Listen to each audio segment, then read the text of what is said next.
Now, Tesla has the rather unenviable task of scaling not one, but two automotive mountains. Number one, get folks used to a completely new kind of car. Number two, get them warmed up to a completely new brand of car. Where do you do that? Send them down to the car dealer? People hate going to the car dealer. Instead, you intercept them where they already are, here at the mall.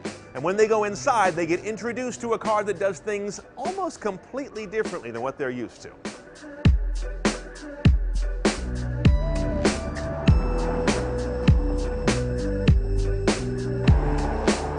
Now here's the Model S as you'll see it on the freeway, but this is not the most interesting part of the story to me. Over here, this naked version, this is. This mattress-sized thing I'm kneeling on is the battery. A huge amount of lithium-ion cells put together in a way that is carefully cooled, carefully monitored, and delivering a lot of power. 40, 60, or 85 kilowatt hours are the capacity ranges here, depending which model you buy. Now, what happens after those electrons flow out of here is also part of the secret sauce. They go into this big canister-shaped thing, which is called an inverter. An inverter converts the DC, the direct current that is stored in that battery, into the AC, the alternating current, which this motor wants. That motor then spins through this one-speed gearbox. You don't shift anything. This is a reduction gear. It turns the very high RPMs of this motor into more usable RPMs out to the axles and the road wheels. The way this battery and inverter are designed is a key part of what Tesla's doing. Power and range is a complicated business on a Tesla. The base powertrain Model S has 362 horsepower, 325 foot-pounds of torque, gets to 60 in 6.5 seconds. The performance cars have 416 horsepower and 443 foot-pounds of torque, and they do 60 in 4.4 seconds. They're seriously fast. The major difference between the two is the throughput of the inverter, which sits between the battery and the motor. Range on either car is governed by the battery size. The 40 kilowatt-hour battery gets you about 160 miles at best. For 10,000 more, you can get the 60 kilowatt-hour battery, 230 miles optimal. And for 10,000 on top of that, the 85 kilowatt battery, 300 miles under a best case.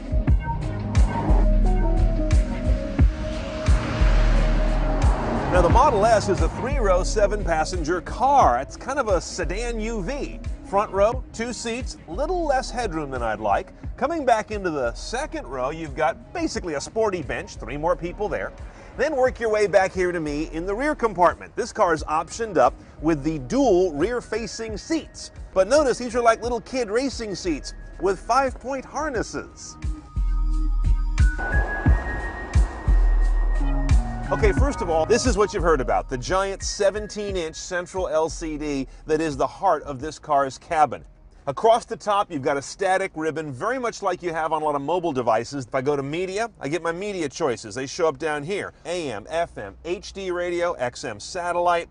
You've also got 2 supported streaming services now, TuneIn and Slacker. It's all software, they can add many more, but right now those are your choices on streaming. Notice how everything here is popping into a contextually relevant screen as I hit it. For example, here are my tone controls, and the kind of data and interface you get here, you just don't see in any other car. Notice the nav, that's Google Maps. It's also where your navigation takes place, although I should point out an important distinction. The mapping is Google Maps. The navigation technology is Garmin. This is not yet using Google turn-by-turn navigation. Now, Tesla promises voice to destination in 2013. For now, you can just enter stuff on the screen, even when the car's moving. A cheeky approach, but they hope you'll have the passenger do it, actually. That also applies even more unusually to the web browser. First of all, it's unusual to get a big web browser in a car. Unusual, hell, it's unheard of. And to have this thing work while the car is moving is also very Silicon Valley. Camera is interesting. Another one of these places where Tesla is kind of breaking convention. Here's my rear camera. I'm not in reverse. And if I start driving, this camera can stay on. Another interesting wrinkle, you can have a standard def camera, or in this case, we have the high def camera. Look at that resolution. What they have in resolution, they do not have in around view cameras or multiple angle rear view cameras. Now, more broadly here in the cabin, what's it like to sit in a Model S? Obviously, it's a very modern feeling because you're not showered with a lot of buttons. The screen takes that, of course. I also notice an interesting thing here. Tesla doesn't make every single part of their car. They've gone to the Mercedes parts bin to get things like the cruise control, the turn signals and wipers, and the gear shift selector up here.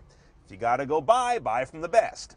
Now, wireless keys are nothing new in this day and age, even fancy ones, but this one goes to the level of cute. To unlock or lock the car, you press on the roof. To unlock or lock the front trunk or frunk, you press on it. Same thing goes for the rear. Now, driving a Model S is, first and foremost, a matter of driving an electric car. So everything you know about cars goes out the window. But what I can tell you that this car does a little differently than others is it feels quick and quiet, which to me is a way of saying it feels lightweight. It also is exceptionally quiet. I don't hear any of the motor or gear whine that I've heard in other electric cars. Not at low speed, not at high speed, not under braking, and not under full acceleration. There's a lot of it. Good grief. You never get used to that about electric cars either, at least not yet. Now, I don't have the car long enough to give you any real-world experience with charge and discharge behavior based on my driving and any of that. I basically had a day and change with the vehicle, so we'll get our full review and really dig into that later. This is really a finished car, and that's kind of the highest compliment you can give a company that wasn't making cars at all a handful of years ago. Okay, the bottom line on a Tesla Model S, about $51,000 with destination charge. Now, I know what you're saying. Wait a minute. I thought these cars began closer to $60,000. Well, I'm minusing out the $7,500 U.S. federal tax credit, which most everybody's going to qualify for unless you're dead poor. And if you are, you're probably not buying one of these. Now, the pricing also goes up $10,000 more for the midsize battery and $10,000 more for the big boy battery. And yes, like popcorn at the movies, your best value is to buy the big one. Now, we had the performance car, that's $15,000 more, which brings you, of course, the high-performance inverter. It's got a big battery, much better performance, adaptive air suspension, and a way fancier interior.